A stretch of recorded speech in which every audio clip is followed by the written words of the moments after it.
Welcome to my YouTube channel T Nath Physics Class. Hope you are all enjoying sound health by this time. आप लोग सभी दिल लगा के जोरों शोरों से नेरिस्ट NW2 2020 का प्रिपरेशन कर रहे हो.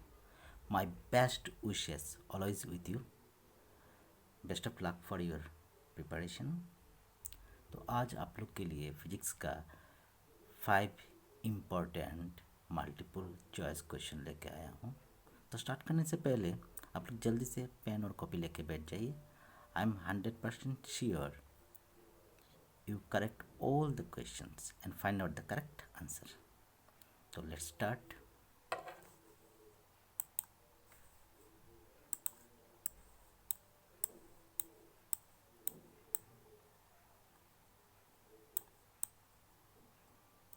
First question, which of the following is not a thermodynamic coordinate? पहले हम लोग जानना पड़ेगा थर्मोडायनामिक कोऑर्डिनेट क्या है.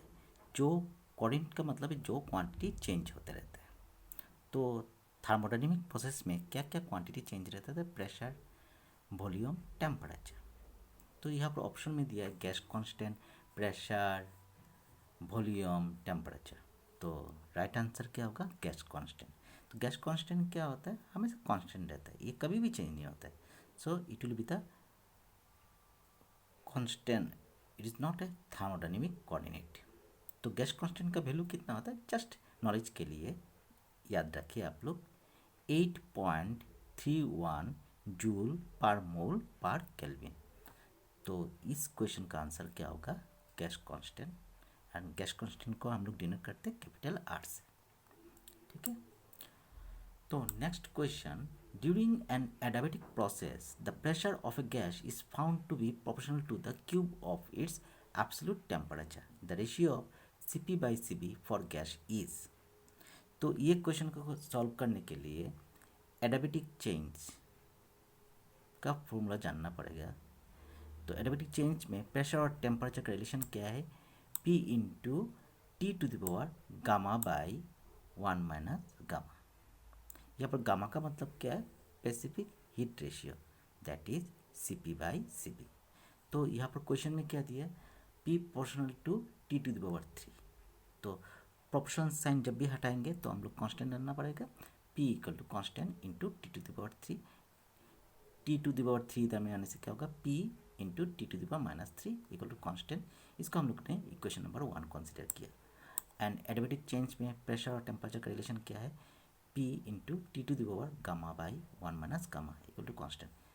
तो इक्वेशन 1 एंड 2 से क्या मिलेगा? देखिए, तो इक्वेटिंग कर दिया तो प्रेशर कैंसिल, पावर इक्वेटिंग करने से क्या मिलेगा? Gamma by 1 minus gamma equal to -3. और इसको सॉल्व करने के बाद gamma equal to 3/2. And we know gamma मतलब क्या है? CP/CB. तो राइट आंसर क्या होगा? 3/2. एंड ऑप्शन कौन सा होगा? D. Okay. Next question, when a soap bubble is given an electric charge. तो जब भी सोप बबल में इलेक्ट्रिक चार्ज देंगे तो क्या होगा? वो एक्सपांड करेगा, कॉन्ट्रैक्ट करेगा ना, उसका साइज सेम रहेगा ना. पॉजिटिव चार्ज के लिए एक्सपांड होगा और नेगेटिव चार्ज के लिए कॉन्ट्रैक्ट होगा. तो क्या होगा? तो देखिए,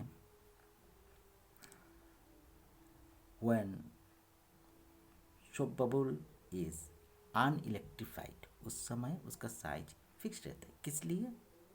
द एक्सेस प्रेशर के लिए जो फोर्स है, the force due to excess pressure inside the soap bubble, वो क्या होता है? बैलेंस होता है with force of surface tension.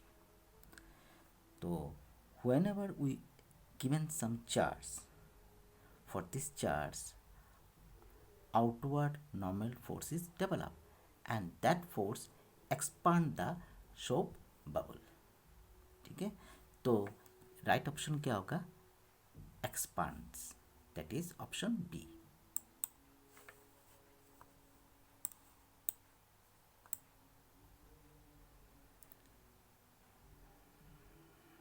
तो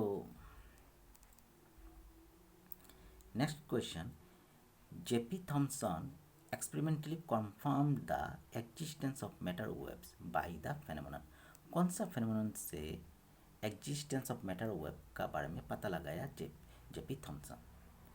सो उन्होंने पता लगाया by demonstrating the electron beams. उन्होंने पता लगाया जो जो electron beams are diffracted.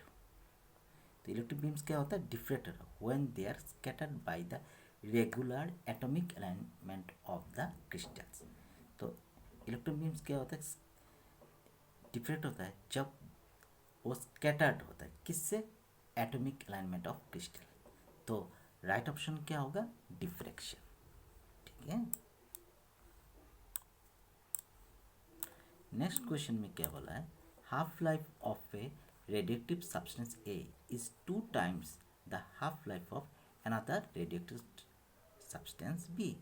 Initially, the number of nuclei of A and B are Na and Nb respectively. After 3 half-lives of A, number of nuclei of both are equal. Then Na by Nb. तो initial number of nuclei का ratio निकालना है। तो हम लोग का question में क्या बोला है? हम लोग ने कंसिडर किया ए का हाफ लाइफ है टी ए। तो एज पर क्वेश्चन में टी ए इक्वल टू क्या? 2 × 2b। ठीक है। तो इसको सॉल्व करने के लिए हम लोग को जानना पड़ेगा radioactive decay law in terms of half life क्या है? Na/n0 equal to 1/2 to the power small T by capital T. Small T का मतलब है total time and capital T का मतलब है हाफ लाइफ। ठीक है, वो फॉर्मूला हम लोग को जानना पड़ेगा। तो after 3 half life of A, तो टी इक्वल टू क्या होगा? 3Ta। Then total time T equal to 3Ta हो जाएगा। तो T/Ta का वैल्यू कितना होगा? 3। From radiative decay law number of undecayed nuclei Na equal to क्या होगा? Na 1/2 to the power T/Ta and T/Ta का वैल्यू कितना है? 3 हम लोग ने निकाल के रखा है। ठीक है। फॉर बी के लिए क्या होगा? ये 3Ta होने से ये क्या होगा? 6Tb होगा। फॉर बी के लिए टी इक्वल टू क्या होगा? 6Tb और T/Tb इक्वल टू 6। तो फिर से हम लोग radiative decay law in terms of half life use करेंगे। तो क्या होगा? n' b equal to Nb 1/2 to the power T/Tb। T/Tb का वैल्यू है 6। और एज पर क्वेश्चन में क्या बोला है? तो remaining number of nuclei of A and B after 3 half lives of A क्या होगा? Equal, that is n' a equal to n' b। n' का वैल्यू हम लोग जानते, n' b का वैल्यू जानते, डाल दिया और Na/Nb। तो यहाँ पर पावर कैंसिल हो जाएगा। कितना हो जाएगा? 1/2 टू द पावर 3 हो जाएगा और इक्वल टू क्या हो जाएगा? इसको कैलकुलेशन करने से क्या होगा? 1/8। तो राइट ऑप्शन क्या होगा? सी। ठीक है। Thank you for watching my video. Stay safe, stay at home.